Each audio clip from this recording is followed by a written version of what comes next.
विद्यार्थी मित्रांनो नमस्कार। मी डॉक्टर शैलजा भारतराव बरुरे, श्री योगेश्वरी शिक्षण संस्थेच्या स्वामी रामानंद तीर्थ महाविद्यालयामध्ये राज्यशास्त्र विभागामध्ये सहाय्यक प्राध्यापिका म्हणून कार्यरत आहे। आज आपण पाश्चिमात्य राजकीय विचारवंत प्लेटो याच्या संदर्भातील बहुपर्यायी प्रश्नांचा विचार करणार आहोत।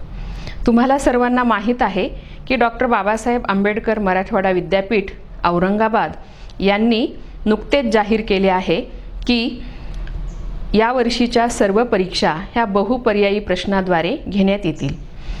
पाश्चिमात्य राजकीय तत्त्वज्ञानाची सुरुवात ग्रीक देशापासून झाली आहे असे मानण्यात येते। मी प्लेटोच्या संदर्भात बहुपर्यायी प्रश्न सांगत असताना अनुषंगिक माहिती सुद्धा आपल्याला देणार आहे। प्लेटो हा राजघराण्यामध्ये जन्माला आलेला होता। कार्ड्स नावाच्या राजवंशामध्ये प्लेटोचा जन्म झालेला होता। प्लेटोचा जन्म कोणत्या राजघराण्यात झाला होता, आपला हा पहिला प्रश्न आहे। प्लेटोचा जन्म कार्ड्स या राजवंशात झालेला होता असं त्याचं उत्तर आहे। प्लेटोचे मूळ नाव काय होते? विद्यार्थी मित्रांनो, प्लेटोचे मूळ नाव एरिस्टॉटल असे होते, परंतु त्याच्या गुरुने त्याचा सुडोल बांधा पाहून त्याचे नाव पुन्हा प्लेटो असे ठेवलेले आहे। प्लेटोच्या गुरुचे नाव काय होते? प्लेटोचा गुरु सॉक्रेटिस होता। प्लेटोच्या गुरुचे नाव सॉक्रेटिस होते। आपल्याला सर्वांना माहीत आहे की सॉक्रेटिसच्या पाठशाळेमध्ये प्लेटोनी एकूण 9 वर्ष अध्ययन केलेले होते।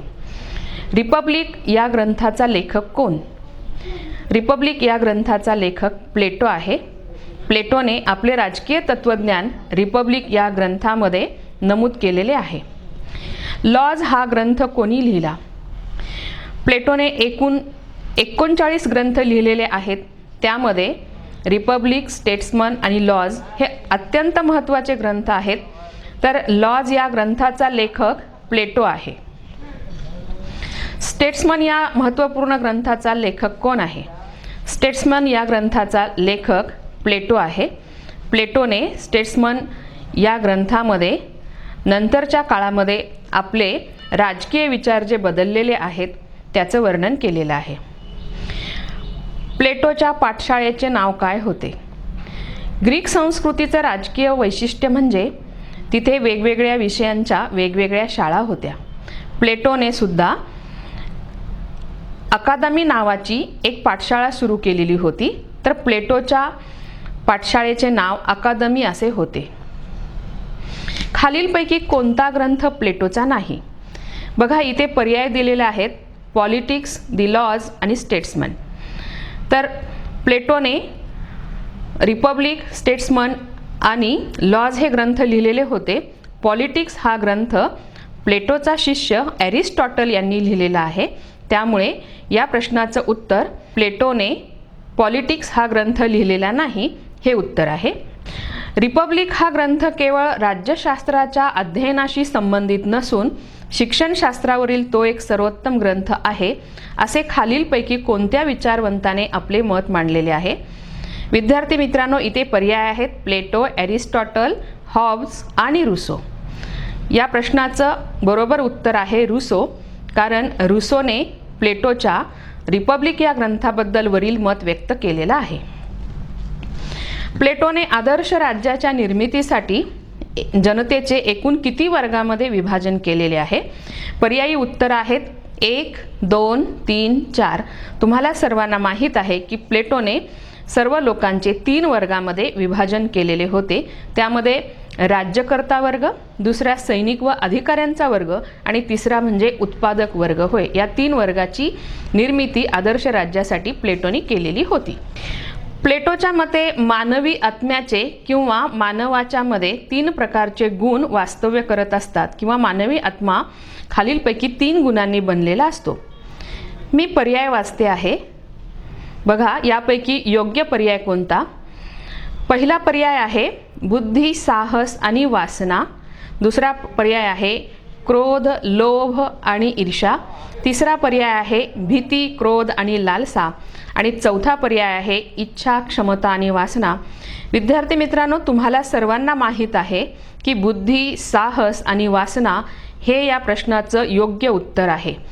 प्लेटोच्या मते बुद्धी असणाऱ्या वर्गाने राज्यकारभार केला पाहिजे, साहस असणाऱ्या वर्गाने सैनिक किंवा अधिकारी बनले पाहिजे आणि ज्यांच्यामध्ये वासना असते त्यांनी श्रम करून उत्पादक वर्ग बनले पाहिजे किंवा श्रमिक म्हणून काम केले पाहिजे.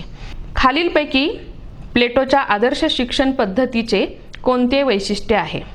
प्लेटोने शारीरिक शिक्षणावर भर दिला, प्लेटोने मानसिक शिक्षणावर भर दिला, प्लेटोने तंत्रज्ञानावर भर दिला की प्लेटोने शारीरिक शिक्षण व मानसिक विकासावर भर दिला?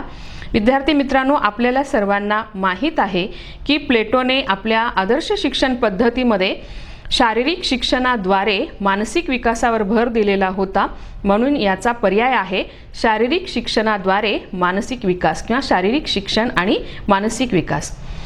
संपत्तीचा साम्यवाद ही संकल्पना सर्वप्रथम कोणी मांडली? तुम्हाला सर्वांना माहीत आहे की प्लेटोला आदर्श राज्याची निर्मिती करायची होती.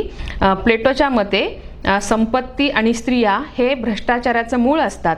दुसऱ्या भाषेमध्ये कांता आणि कांचन हे सर्व दोषांचं मूळ असतात असं प्लेटोचं मत होतं.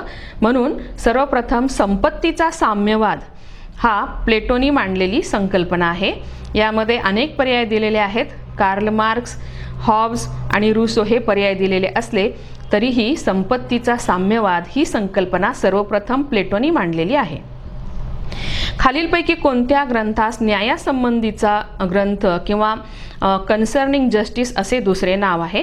प्लेटोने लिहिलेला रिपब्लिक या ग्रंथालाच न्यायासंबंधीचा ग्रंथ असेही म्हटले जाते, कारण प्लेटोचा त्रिवर्गाचा सिद्धांत किंवा न्याय सिद्धांत हा या ग्रंथामध्ये वर्णन करण्यात आलेला आहे. प्रथम फॅसिस्ट असे राज्यशास्त्रामध्ये कोणाला संबोधले जाते?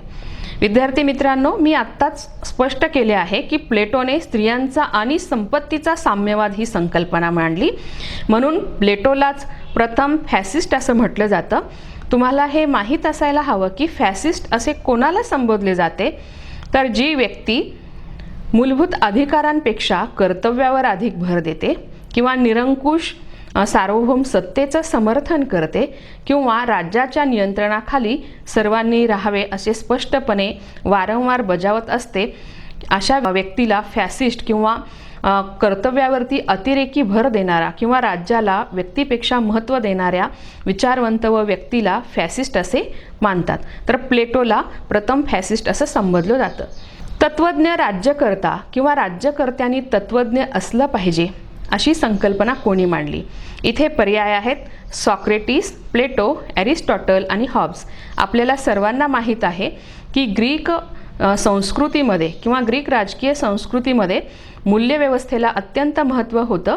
सॉक्रेटिसला लोकशाहीच्या समर्थकांनी देहदंडाची शिक्षा दिलेली होती आणि म्हणूनच प्लेटोला राज्यकर्ते हे तत्वज्ञ किंवा तत्वज्ञ राज्यकर्ते असले पाहिजेत, म्हणजे त्यांच्याकडून विवेकाने राज्यकारभार केला जाऊ शकेल अशी खात्री होती.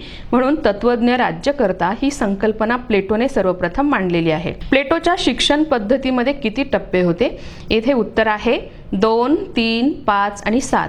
आपल्या सर्वांना माहीत आहे की प्लेटोने प्राथमिक शिक्षण आणि उच्च शिक्षण असे शिक्षणाचे 2 टप्पे सांगितलेले होते आणि त्यामध्ये पुन्हा काही वर्गीकरण केलेलं आहे. न्यायाचा परंपरावादी सिद्धांत कोणी मांडला? प्लेटोच्या पूर्वीसुद्धा न्याय सिद्धांत होता किंवा न्यायाचे वेगवेगळे पैलू होते. न्यायाचा पारंपरिक सिद्धांत हा सिफालस व पोलीमार्क्स यांनी मांडलेला आहे. म्हणजेच या प्रश्नामधला पहिला पर्याय बरोबर आहे. यामध्ये अनेक पर्याय आहेत, परंतु सिफालस आणि त्याचा मुलगा पोलीमार्क्स यांनी न्यायाचा परंपरावादी सिद्धांत मांडलेला आहे. त्यांच्या मते न्याय म्हणजे सर्वांच्या ऋणातून मुक्त होणे किंवा जशास तसे वागणे म्हणजे न्याय होय. मित्रासोबत मित्रासारखा व्यवहार करणे आणि शत्रूसोबत शत्रूसारखा व्यवहार करणे म्हणजे न्याय होय. विद्यार्थी मित्रांनो, आपण प्लेटो या ग्रीक राजकीय विचारवंताच्या बहुपर्यायी प्रश्न या भाग 1 मध्ये इथेच थांबणार आहोत। यानंतर भाग 2 मध्ये सुद्धा प्लेटो आणि एरिस्टॉटल या दोघांवरती आपल्याला बहुपर्यायी प्रश्नांचा आपण विचार करणार आहोत।